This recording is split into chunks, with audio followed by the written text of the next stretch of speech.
Un avion a décollé. Il n'est jamais arrivé. Messieurs, dames, installez-vous. Ce que vous allez entendre n'est pas un épisode de Black Mirror. C'est une enquête réelle, et l'un des plus grands trous noirs de l'histoire de l'aviation.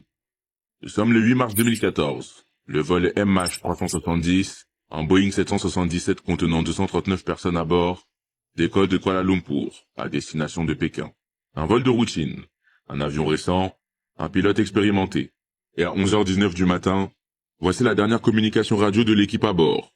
Good night, Malaysian 370. Puis le silence.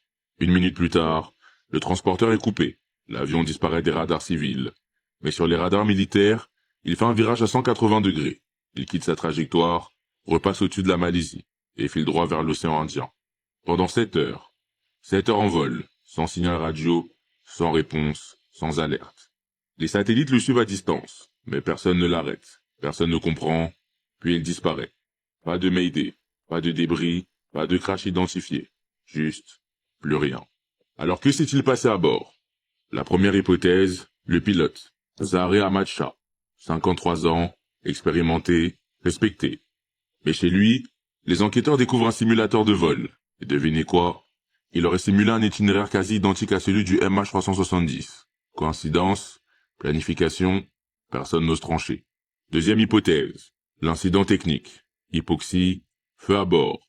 Les passagers auraient été inconscients. L'avion aurait volé seul, en pilote automatique, jusqu'à s'écraser. Mais là encore, un doute persiste. Pourquoi couper les communications? Pourquoi ce virage?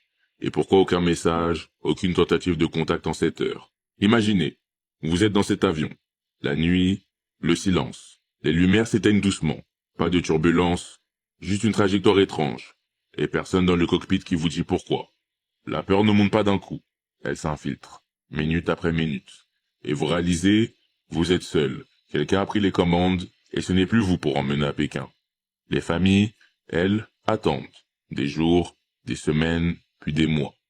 Des recherches titanesques sont lancées, des milliards dépensés. Et en 2015, un morceau d'aile s'échoue à La Réunion. Premier fragment, preuve que l'avion s'est bien abîmé en mer.